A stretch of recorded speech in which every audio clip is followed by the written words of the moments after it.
नमस्कार मित्रों, आज के इस वीडियो में हम जानेंगे कि महाभारत में भगवान श्री कृष्ण ने 5 मृत व्यक्तियों को जीवित कर दिया था और वे मृत व्यक्ति कौन कौन थे। यह सब जानने के लिए आप हमारे इस वीडियो के साथ में बने रहिए अंत तक। और साथ ही मित्रों, अगर आप हमारे कर्मयोगी चैनल पे नए हैं तो कृपया हमारे इस कर्मयोगी चैनल को सब्सक्राइब करना बिल्कुल ही ना भूलें। तो चलिए मित्रों, आगे बढ़ते हैं। भगवान श्री कृष्ण विष्णु के पूर्ण अवतार थे। उन्होंने अपने जीवन में कई चमत्कार किए। उन्होंने अपने जीवन में कई लोगों की जान ही नहीं बचाई, जबकि उन्होंने 8 मृत व्यक्तियों को जीवित भी कर दिया था।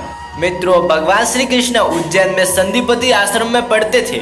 उनके गुरु संदीपनी ने उनको वेदों के साथ ही कई तरह की विद्याएं भी सिखाई थी। जब गुरु दक्षिणा देने का समय आया तो उनके गुरु ने कहा कि मेरे पुत्र को कोई उठा ले गया है, उसे वापस ला दो। कृष्ण ने उसकी समुद्र में खोज की, तब पता चला कि उनका पुत्र तो यमलोक पहुंच गया है, अर्थात वह मर गया है।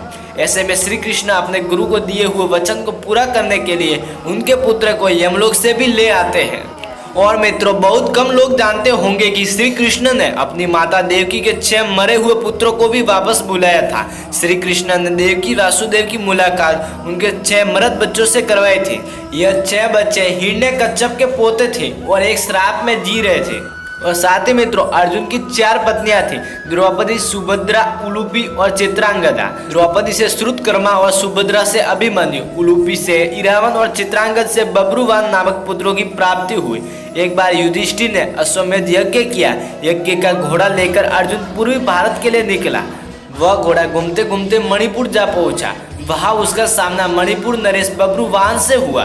बब्रुवान ने घोड़े को रोक दिया। वहां दोनों का युद्ध हुआ। कहते हैं कि युद्ध में अर्जुन मारा गया था। तब श्री कृष्ण ने अर्जुन की पत्नी उलूपी की नागमणि से उसे जिंदा कर दिया था।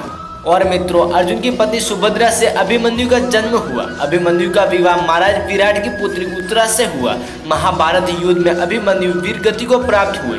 जब महाभारत का युद्ध चल रहा था तब उत्तरा गर्भवती थी। उसके पेट में अभिमन्यु का पुत्र पल रहा था। द्रोण पुत्र अश्वत्थामा ने यह संकल्प लेकर ब्रह्मास्त्र छोड़ दिया था कि पांडवों का वंश नष्ट हो जाए। और ऐसा भी कहा जाता है कि द्रोण पुत्र अश्वत्थामा के ब्रह्मास्त्र प्रहार से उत्तरा ने मृत शिशु को जन्म दिया था। किंतु भगवान श्री कृष्ण ने अभिमन्यु और उत्तरा पुत्र को ब्रह्मास्त्र के प्रयोग के बाद भी फिर से जीवित कर दिया।